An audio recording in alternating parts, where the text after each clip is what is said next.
அஸ்ஸலாமு அலைக்கும் வரஹ்மத்துல்லாஹி வபரகாத்துஹு. அன்பிற்குரியவர்களே, மனிதர்கள் அவர்களுடைய வசதிக்கு தக்கவாறு உலகத்திலே வீடுகளை அமைத்துக் கொள்கின்றார்கள். ஆரம்ப காலத்திலே மனிதன் நிழலுக்காக, மழையிலே இருந்து ஒதுங்கிக் கொள்வதற்காக மரத்திற்கு கீழாக, மலைகளில் இருக்கக்கூடிய குகைகளுக்கு உள்ளாக தன்னுடைய இருப்பிடத்தை அமைத்துக் கொண்டார். நாகரிகம் வளர வளர தன்னுடைய இருப்பிடத்தை மனிதன் அழகாக்கி கொண்டே வந்தான்.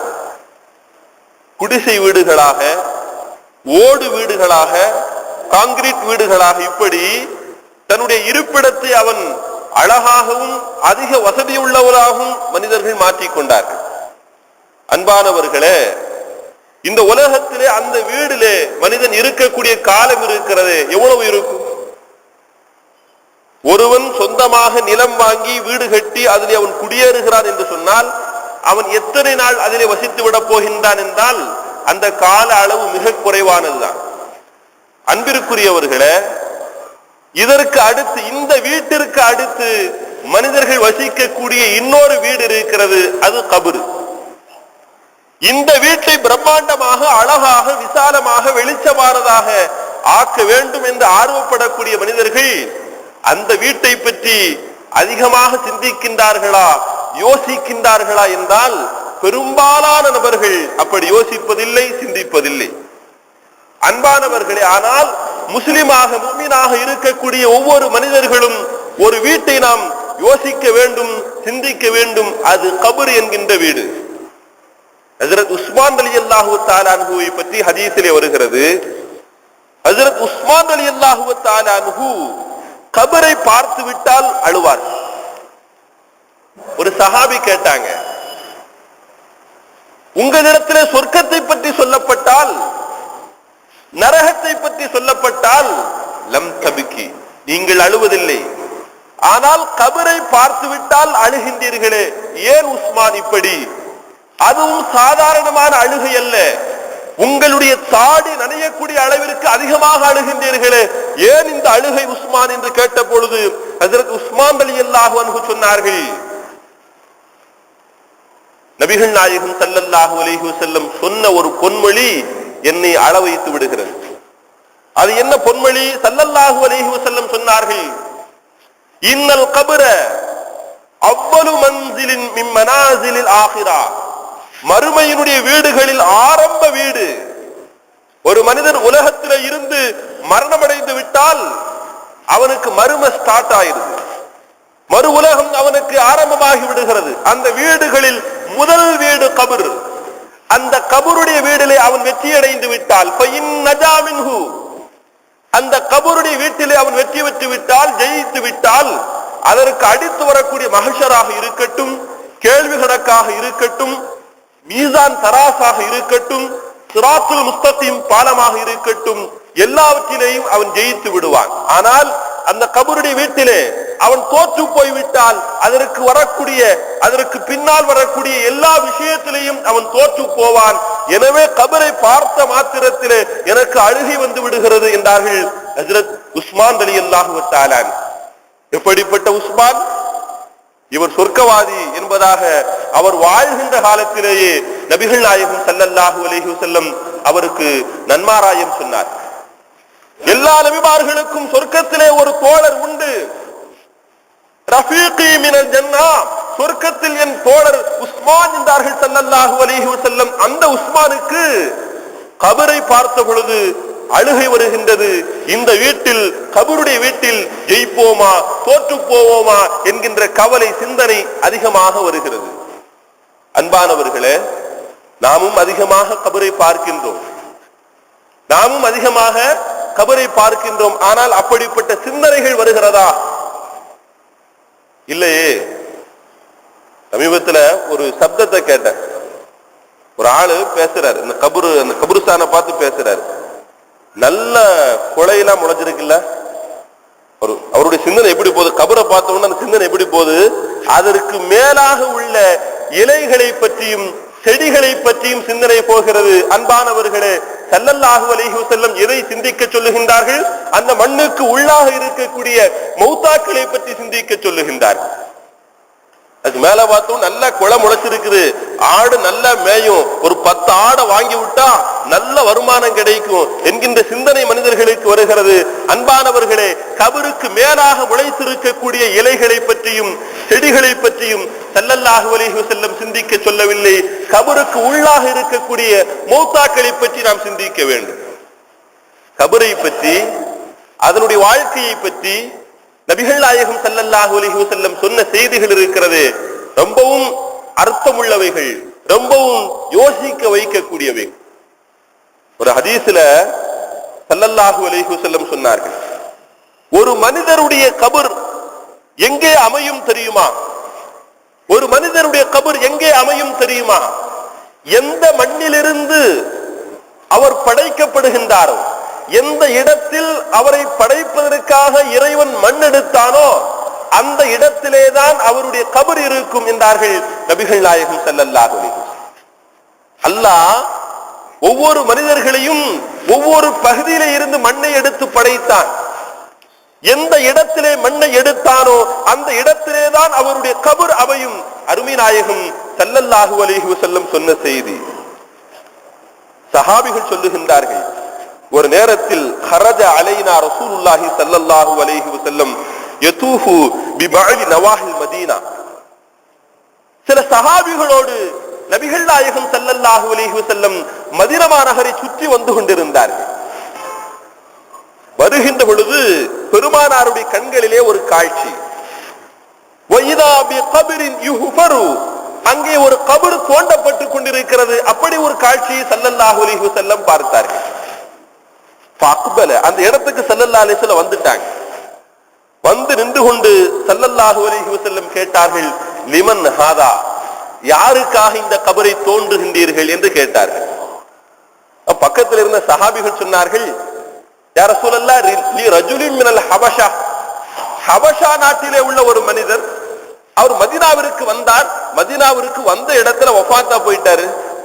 எனவே அவரை அடக்கம் செய்வதற்காக நாங்கள் கபரை தோண்டுகின்றோம். இந்த பொழுது நபிகள் நாயகம் ஸல்லல்லாஹு அலைஹி வஸல்லம் சொல்லுகின்றார்கள், சீக மின் அர்லிஹி வ ஸமாஇஹி, இவர் அவருடைய பூமியிலே இருந்து, அவர் வசித்த அந்த வானத்திலே இருந்து இங்கே இழுத்து வரப்பட்டிருக்கிறார்.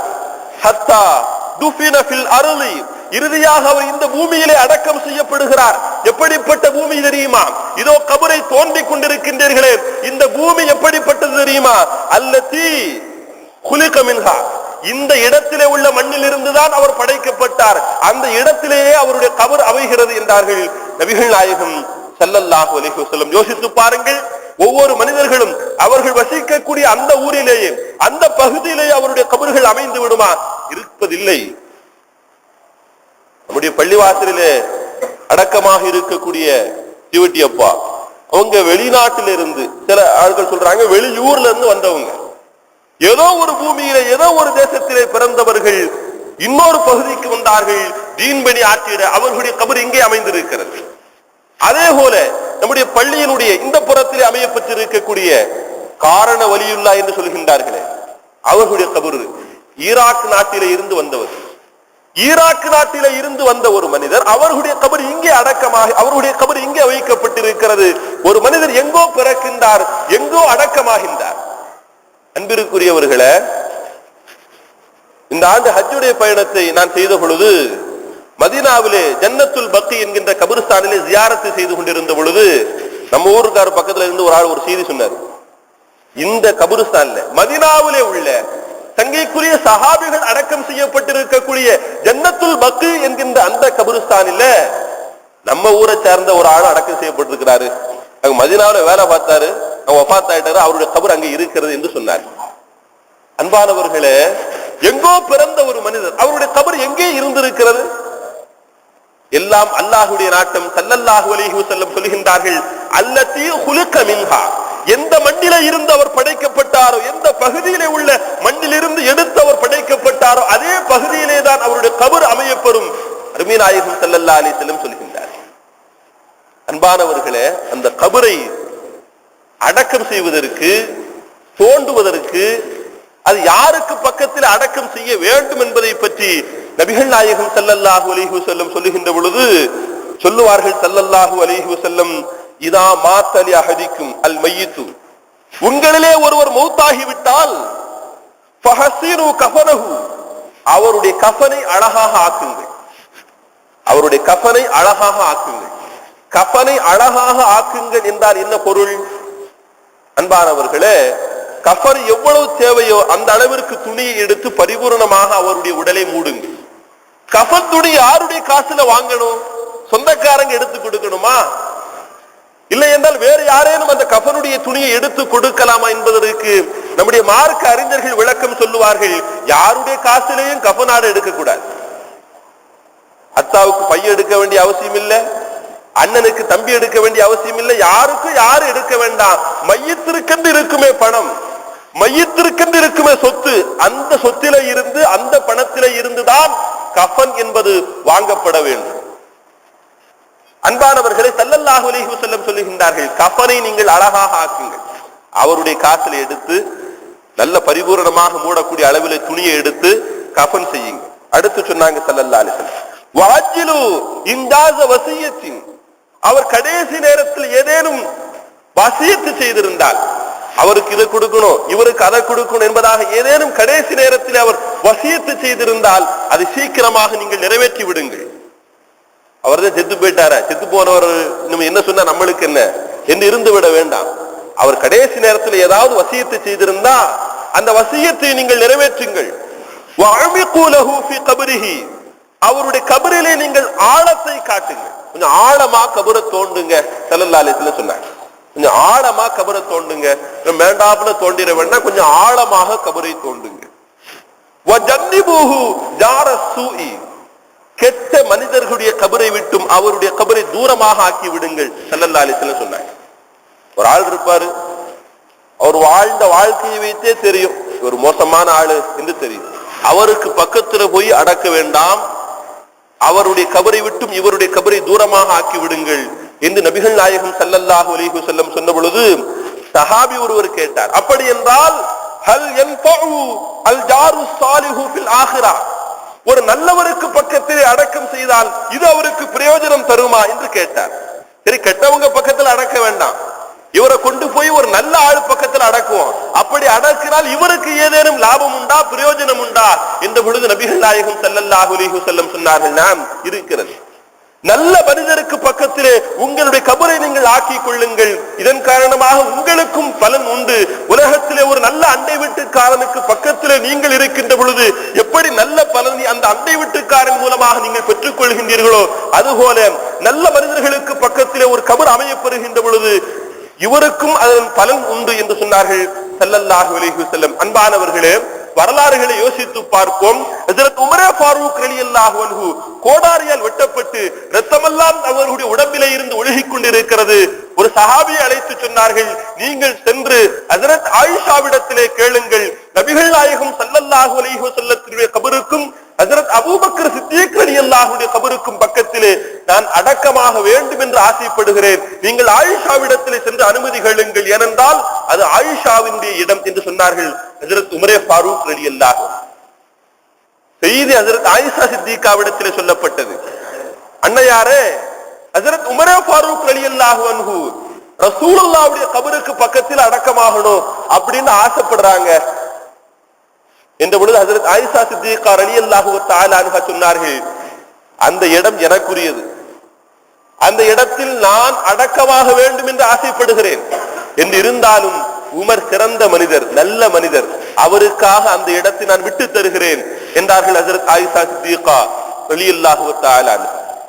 அன்பானவர்களே, ஆக நல்ல மனிதர்களுக்கு பக்கத்தில் அடக்கமாகின்ற பொழுது அந்த கபர் அமையப்படுகின்ற பொழுது இவரால் அவருக்கும் நன்மை உண்டு என்பதை ஸல்லல்லாஹு அலைஹி வஸல்லத்தினுடைய பல்வேறு ஹதீஸுகள் விளக்கும். ஹஜ்ரத் ஈசா அலைஹிஸ்ஸலாத்து வஸலாத்தினுடைய கபர் எங்கே அமையும் தெரியுமா? மறுமை நாளினுடைய அடையாளங்களில் ஒன்று ஈசா நபி இறங்கி வருவார்கள். வானத்தின் பக்கம் உயர்த்தப்பட்ட ஈசா மீண்டும் இறங்கி வருவார்கள். இறங்கி வந்து இந்த உலகத்திலே வாழ்வார்கள், மணமுடிப்பார்கள், பிள்ளைகளை பெறுவார்கள், நீண்ட ஆயுளை பெற்று நிறைவான வாழ்க்கையை வாழ்ந்து அவர்களும் ஒரு நாள் மூத்தாகுவார்கள். அப்படி மூத்தான ஹஜ்ரத் ஈசா என் பக்கத்தில் அடக்கமாகுவார் என்று சொன்னார்கள் ஸல்லல்லாஹு அலைஹி வஸல்லம். ரசூலுல்லாஹ்வுடைய கபருக்கு பக்கத்துல ஹஜ்ரத் ஈசா நபியுடைய கபர் அமையும் என்பதாக ஸல்லல்லாஹு அலைஹி வஸல்லமே சொன்னாங்க. அது ஸல்லல்லாஹு அலைஹி வஸல்லம் சொல்றாங்க, நல்லவர்களுடைய கபர்களுக்கு பக்கத்திலே அடக்கம் செய்யுங்கள். அதே போல இந்த கபரை தோன்றது, கபர்ல மையத்தை வாங்கி வைக்கிறது, இதெல்லாம் நல்லவர்களாக இருக்க வேண்டும் என்று ஸல்லல்லாஹு அலைஹி வஸல்லம் ஆசைப்படுகின்றார். கபர்களை தோண்டுவதும் சரி, கபர்களிலே மையத்தை வாங்கி வைப்பவர்களும் சரி நல்லவர்களாக இருக்க வேண்டும் என்று ஸல்லல்லாஹு அலைஹி வஸல்லம் ஆசைப்படுகின்றார்கள். ஹஜ்ரத் அலி ரலியல்லாஹு தஆலா அன்ஹுவுடைய தாயார், அவர்களுடைய பெயர் ஃபாத்திமா. இந்த ஃபாத்திமா ரலியல்லாஹு தஆலா அன்ஹா வஃபாத்தான செய்தி நபிகள் நாயகம் ஸல்லல்லாஹு அலைஹி வஸல்லத்திற்கு வருகிறது. வந்த ஸல்லல்லாஹு அலைஹி வஸல்லம் ஹஜ்ரத் ஃபாத்திமா ரலியல்லாஹு தஆலா அன்ஹாவிற்கு பக்கத்திலே உட்கார்ந்தார்கள். அவர்களுடைய தலைமாட்டிலே உட்கார்ந்து சொன்னார்கள், ரஹிமகில்லா, அல்லாஹ் உங்களுக்கு ரஹ்மத்து செய்வானாக. யா உம்மி, என் தாயாரே, குந்தி உம்மி பாத உம்மி, நீங்கள் என் தாய்க்கு பின்னால் ஒரு தாயாக எனக்கு இருந்தீர்கள். அந்த மையத்தை பார்த்து ஸல்லல்லாஹு அலைஹி வஸல்லம் பேசுறாங்க, குந்தி உம்மி பாத உம்மி, என் தாய்க்கு பின்னால் ஒரு தாயாக நீங்கள் இருந்தீர்கள்.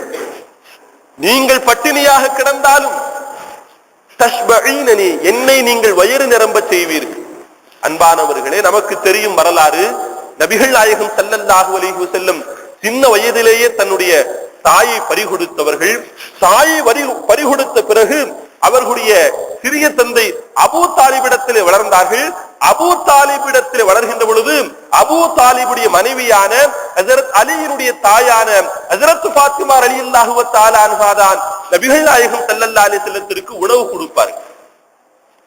அந்த நன்றி கடனை, அந்த வார்த்தைகள், அதை நினைத்து பார்த்து அவர்கள் மையத்தாக இருக்கின்ற பொழுது ஸல்லல்லாஹு அலைஹி வஸல்லம் பேசுகின்றார்கள், நான் வயிறு நிரம்ப வேண்டும் என்பதற்காக நீங்கள் பல தடவை பட்டினி கிடந்திருக்கின்றீர்கள். அதே போல எனக்கு ஆடை வாங்கி தந்துவிட்டு நீங்கள் கிழிந்த ஆடைகளை போட்டிருக்கின்றீர்கள். தக்சூனனி, எனக்கு நீங்கள் நல்ல ஆடைகளை அணிவித்திருக்கின்றீர்கள். தம்னஈனி நஃப்ஸகி தீபத் தாமி, நல்ல உணவுகளை நீங்கள் சாப்பிட்டது கிடையாது. நல்ல உணவுகளை நீங்கள் சாப்பிட்டது கிடையாது. நல்ல உணவை ஆக்கினால் எனக்கு நீங்கள் அதிகமாக அதை தருவீர்கள். உங்களுடைய பிள்ளைகளுக்கு நீங்கள் கொடுப்பதை விட அதிகமாக எனக்கு நீங்கள் தருவீர்கள் என்று சொன்ன ஸல்லல்லாஹு அலைஹி வஸல்லத்தினுடைய கண்களில் இருந்து கண்ணீராய் வந்தது. அலி ரலியல்லாஹு தஆலா அன்ஹு சொல்லுகின்றார்கள், இதை சொல்லி முடித்து விட்டு எழுந்த நபிகள் நாயகம் ஸல்லல்லாஹு அலைஹி வஸல்லம் ரசூலுல்லாஹி ஸல்லல்லாஹு அலைஹி வஸல்லம் கமீஸஹு, தன் சட்டையை நபிகள் நாயகம் ஸல்லல்லாஹு அலைஹி வஸல்லம் கழற்றினார்கள். கழற்றி அலியிடத்திலே கொடுத்து சொன்னார்கள், அலி, இதுதான் பாத்திமாவிற்கு கஃனாக இருக்க வேண்டும் என்று சொன்னார். என் ஆடையை பாத்திமா உன் தாயாருக்கு, உன் தாயார் அல்ல, உம்மி பாத உம்மி, என் தாய்க்கு பின்னால் ஒரு தாயாக என்னை வளர்த்தார்களே, இந்த பாத்திமாவிற்கு கஃனாக இது இருக்க வேண்டும் என்று சொன்ன ஸல்லல்லாஹு அலைஹி வஸல்லம் ஹஜ்ரத் உஸாமத்து பின் ஸைதை அழைத்தார்கள். ஹஜ்ரத் அபூ அய்யூப் அல் அன்சாரி அழைத்தார்கள். ஹஜ்ரத் உமர் இப்னு அல் கத்தாபை அழைத்தார்கள். அழைத்து சொன்னார்கள், நீங்கள் கபரை தோண்டுங்க, வேற யாரும் போக வேண்டாம், நீங்க போய் கபரை தோண்டுங்கன்றார். அந்த சஹாபிகள் சொன்னார்கள், கபரை தோண்டிக் கொண்டே இருக்கின்ற பொழுது நபிகள் நாயகம் ஸல்லல்லாஹு அலைஹி வஸல்லம் வந்தவர்கள் கேட்டார்கள், கபரை தோண்டியாயிட்டா?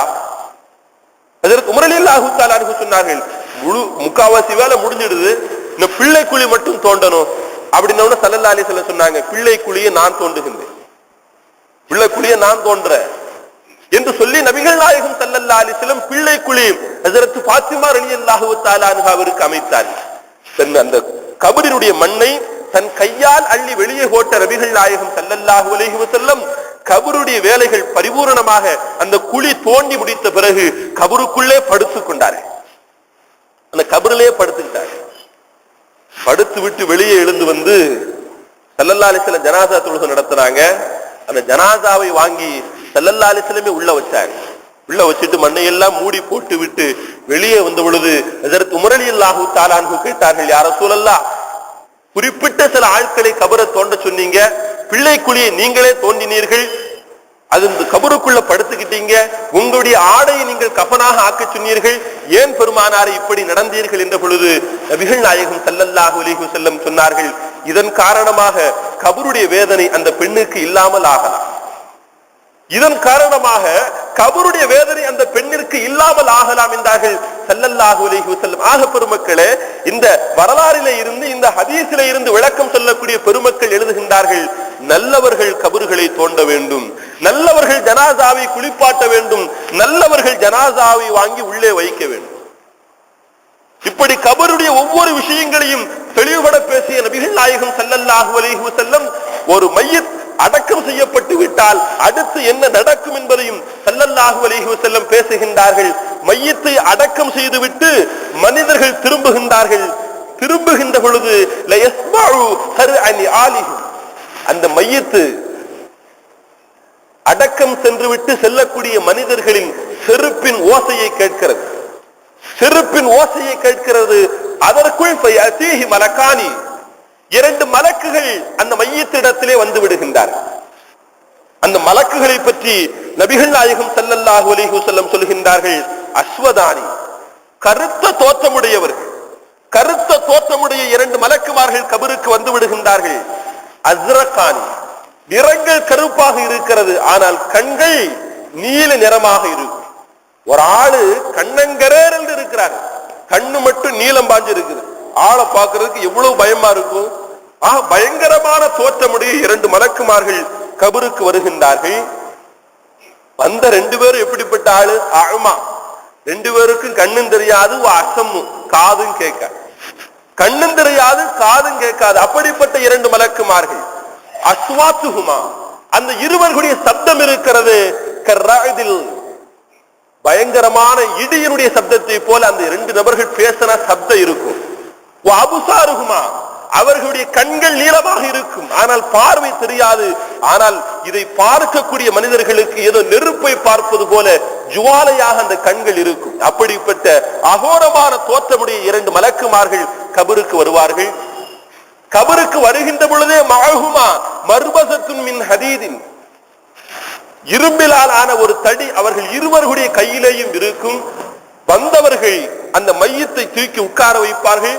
உட்கார வைத்து விட்டு கேட்பார்கள், மன் ரப்புக, உன்னுடைய ரப்பு யாரு என்று கேட்பார்கள். அன்பானவர்களே, ஸல்லல்லாஹு அலைஹி வஸல்லம் சொல்லுகின்றார்கள், பொய்யே சொல்லுகிறார ஸல்லல்லாஹு அலைஹி வஸல்லம் சொல்லுகின்றார்கள், இது நடக்க போவது, ஒவ்வொரு மனிதர்களுக்கு நடக்க போவது சர்வ சத்தியம், நிச்சயமாக இப்படி நடக்கும். ஸல்லல்லாஹு அலைஹி வஸல்லம் சொல்லுகின்றார்கள், மன் ரப்புக, உன் ரப்பு யார்? இந்த கேள்வி கேட்கப்படும். நல்ல மனிதராக இருந்தால் பதில் சொல்வார், ரப்பி அல்லாஹ், என்னுடைய ரப்பு அல்லாஹ். வமா தீனுக, உன்னுடைய மார்க்கம் என்ன? நல்ல மனிதராக இருந்தால் தீனி அல் இஸ்லாம், என் மார்க்கம் இஸ்லாம் என்று சொல்வார். வமன் நபியுக, உன்னுடைய நபி யார்? நபி முஹம்மது ஸல்லல்லாஹு அலைஹி வஸல்லம் நல்ல மனிதராக இருந்தால் இப்படி பேசுவார். அடுத்து ஸல்லல்லாஹு அலைஹி வஸல்லம் சொல்றாங்க, அந்த மலக்கு என்னை காட்டுவார். என்னை காட்டிவிட்டு கேட்பார், மா குன்த தகூலு ஃபி ஹாதர் ரஜுலி, இந்த மனிதரை பற்றி நீ என்ன பேசுகிறாய், என்ன சொல்லுகிறாய் என்று கேட்பார். அதாவது ஸல்லல்லாஹு அலைஹி வஸல்லத்தை காட்டி ரெண்டு மலக்குகளும் கேட்பாங்க, இந்த ஆளு யாரு அப்படின்னு கேட்பாங்க. இவர் நல்ல மனிதராக இருந்தால் சொல்வார், முஹம்மது ஸல்லல்லாஹு அலைஹி வஸல்லம் அப்துல்லாஹ் வ ரசூலுல்லாஹ், அல்லாஹ்வுடைய அடிமையாக அல்லாஹ்வுடைய ரசூலாக இருந்த முஹம்மது ஸல்லல்லாஹு அலைஹி வஸல்லம் என்று அவர் நல்ல மனிதராக இருந்தால் சொல்லுவார். உடனே ரெண்டு மலக்குமார்களும் சொல்லுவாங்க, இவர் நீ இப்படி கரெக்டா பதில் சொல்லுவேன்னு எங்களுக்கு தெரியும் என்று சொல்லுகின்ற பொழுது இரண்டு மலக்குமார்களின் மூலமாக ஒரு செய்கை நடக்கும்.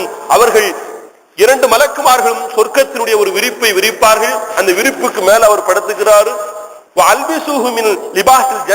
சொர்க்கத்தினுடைய ஆடைகள் அவர்கள் அந்த இருவர்களும் அணிய வைத்து விடுவார்கள்.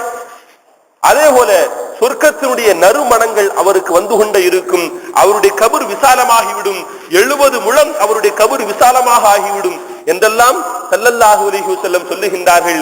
அந்த மையத்து உயிர் கொடுக்கப்பட்டு கேள்வி கணக்குக்கு சரியான பதில் சொல்லிவிட்டு அந்த மையத்து தனக்கு கிடைக்கப்பட்ட அந்த இன்பத்தை பார்த்துவிட்டு, தனக்கு கிடைக்கக்கூடிய அந்த சந்தோஷத்தை பார்த்துவிட்டு அந்த ரெண்டு மலக்கிட்டையும் சொல்லுவாராம், கொஞ்சம் விடுங்க, என் வீட்டுக்கு போய் எனக்கு இவ்வளவு சௌகரியமா இருக்கிறது என்பதை நான் சொல்லிவிட்டு வந்து விடுகிறேன் என்று அந்த மையத்து சொல்லுவார். அந்த அளவிற்கு சந்தோஷமான ஒரு வாழ்க்கை அவருக்கு அங்கே கிடைக்கும். வீட்டிலே நான் என்னுடைய ஜனாசாவை தூக்கி வருகின்ற பொழுது என் மனைவி, என் பிள்ளைகள், என் சொந்தக்காரர்கள் எல்லோரும் அழுது கொண்டிருந்தார்கள். அவர்கள் நான் இப்படி போகின்றேனே என்கின்ற கவலை, நான் இங்கே நலமாகத்தான் இருக்கிறேன் என்பதை அவர்களுக்கு சொல்லிவிட்டு வந்து விடுகிறேன், என்னை கொஞ்சம் விடுங்கள் என்று சொல்லுவார். அவ்வளவு சந்தோஷமாக அவர் இருப்பார். மலக்குமார்கள் அதற்கு அனுமதி கொடுக்க மாட்டார்கள். அன்பானவர்கள், பெரிய நீண்ட ஹதீஸ் ஸல்லல்லாஹு அலைஹி வஸல்லம் சொல்றாங்க, மலக்குமார்கள் அவருக்கு அனுமதி கொடுக்க மாட்டார்கள். அப்படியே அவர் வந்தாலும் வீட்டுல உள்ளவங்க ஏத்துக்கிறவ போறாங்க, வீட்டுல வந்தாலும் ஏன் மையத் பேய் வந்துருச்சுன்னு சொல்லி திருப்பி அடக்கம் பண்ணிடுவாங்க. நல்ல காலம் மையத்துகள் விடாம மலக்குமார்கள் விடாம இருக்கிறதும் நல்லது. மலக்குமார்கள் சொல்வார்கள், அப்படி நீ செல்ல முடியாது. இந்த கபரிலேயே நம் கனௌமத்தில் அரூஸ், ஒரு புது மாப்பிள்ளை எப்படி தூங்குவாரோ, ஒரு புது மாப்பிள்ளை எப்படி தூங்குவாரோ அப்படி நீ உறங்கு. புது மாப்பிள்ளை எப்படி தூங்குவார் புது மாப்பிள்ளைகளுக்கு தெரியும், உறங்கி பார்த்த பழைய புது மாப்பிள்ளைகளுக்கும் தெரியும். அன்பானவர்களே, அப்படி ஒரு சந்தோஷமான ஒரு மகிழ்ச்சியான வாழ்க்கை அவருக்கு கிடைக்கும் என்று பேசிய ஸல்லல்லாஹு அலைஹி வஸல்லம் அடுத்த கட்டத்தை பேசுகின்றார்கள். கெட்ட மனிதராக இருந்தால் மன் ரப்புக்க வமன் நபியுக்க வமா தீனுக்க என்ற எல்லா கேள்விக்கும் லாதிரி லாதிரி எனக்கு தெரியாது எனக்கு தெரியாது என்று அவர் பிதற்றுவார். கடைசியாக நபிகள் நாயகம் ஸல்லல்லாஹு அலைஹி வஸல்லத்தை காட்டி இது யார் என்று கேட்கின்ற பொழுதும் லாதிரி எனக்கு தெரியாது, இவர் யார் என்று எனக்கு தெரியாது என்று பிதற்றுவார். அவர்கள் கையிலே உள்ள சம்மட்டியை வைத்து, இரும்பினாலான தடியை வைத்து அந்த மனிதரை ஓங்கி அடிப்பார்கள். துராபன், மண்ணாகி போய் விடுவார். அவர் அடிச்ச அடியில ஆளு மண்ணாய் போயிடுவார். அந்த அளவுக்கு வேகமான ஒரு அடி அவருக்கு விழும் என்று பேசிய ஸல்லல்லாஹு அலைஹி வஸல்லம், இவருக்கு இந்த வேதனை மறுமை நாள் வரையிலேயும் நடந்து கொண்டே இருக்கும் என்று சொன்னார். கபருல நடக்கக்கூடிய அந்த வேதனை மறுமை நாள் வரையிலேயும் நடந்து கொண்டே இருக்கும் என்று சொன்னார்கள் அருமை நாயகம் ஸல்லல்லாஹு அலைஹி வஸல்லம். அன்பானவர்களே, நாம் கொஞ்சம் யோசிக்க வேண்டும். நாம் இந்த உலகத்திலே ஒரு வீட்டிலே வசிக்கின்றோம். இந்த வீடு நிரந்தரமான வீடல்ல, இதற்கு பிறகு இன்னொரு வீட்டிலே வசிக்க போகின்றோம். அது கபருடைய வீடு. அந்த வீட்டை விசாலமாக ஆக்குவது எப்படி, அந்த வீட்டை அழகாக ஆக்குவது எப்படி, அந்த வீட்டை ஒளிமயமாக ஆக்குவது எப்படி, அந்த வீட்டிலே சௌகரியமான ஒரு வாழ்க்கையை வாழ்வது எப்படி என்பதை நாம் யோசிக்க வேண்டும். அன்பானவர்களே, அந்த வீடு எப்படி விசாலமாக ஆகும், எப்படி அந்த வீடு ஒளிமயமாக ஆகும்? திருக்குர்ஆன் சொல்லுகிறது, மன் அஅரல அன் ذிக்ரி, என்னை மறந்து யார் வாழ்கிறாரோ ஃபைன்னலஹு மஈஷத்துல் லன்கா, அவருக்கு நெருக்கடியான வாழ்க்கை இருக்கிறது. என்னை மறந்து யார் வாழ்கின்றாரோ அவருக்கு நெருக்கடியான வாழ்க்கை இருக்கிறது. அப்படி என்றால் அல்லாஹ்வை நினைத்து வாழக்கூடிய நல்மக்கள், அல்லாஹ்வை வணங்கி வாழக்கூடிய நன்மக்கள், அவர்களுக்கு விசாலமான வேதனையற்ற வெளிச்சமான வாழ்க்கை அங்கே கபரிலே இருக்கிறது என்பதை நாம் யோசிக்க வேண்டும். அன்பானவர்களே, இந்த வீட்டை அழகாக கட்டுவோம். இந்த உலகத்தில் நாம் வாழ்கின்ற வரையிலேயும் அதே போல இதற்கு அடுத்தாக நாம் ஒரு வீட்டிற்கு செல்ல வேண்டுமே, அந்த கபருடைய வீடு அது விசாலமாக ஆகுவது எப்படி, அதற்கு நாம் என்ன செய்ய வேண்டும், அந்த வீடு வெளிச்சமாக ஆகுவது எப்படி, அதற்கு நாம் என்ன செய்ய வேண்டும் என்கின்ற சிந்தனைகளையும் நாம் அதிகமாக கொள்ள வேண்டும். வல்லோன் அல்லாஹ் நம்முடைய கபருடைய வாழ்க்கையை விசாலமாக ஆக்கி தந்தருள் புரிவானாக, வேதனையற்றதாக ஆக்கி வைப்பானாக. அங்கே கேட்கப்படக்கூடிய எல்லா கேள்விகளுக்கும் சரியான முறையாக பதில் சொல்லக்கூடிய வாய்ப்பை நம் அனைவர்களுக்கும் தந்தருள் புரிவானாக. நம்முடைய நாயகம் ஸல்லல்லாஹு அலைஹி வஸல்லத்தை காட்டி இவர்கள் யார் என்று கேட்கின்ற பொழுது அதற்குண்டான பதிலை சந்தோஷமாக சொல்லக்கூடிய வாய்ப்பை ரப்புல் ஆலமீன் அல்லாஹ் நம் அனைவர்களுக்கும் தந்தருள் புரிவானாக. வாஹிரு தாவானா அல்ஹம்துலில்லாஹி ரப்பில் ஆலமீன். அஸ்ஸலாமு அலைக்கும் வரஹ்மத்துல்லாஹி வபரகாத்துஹு.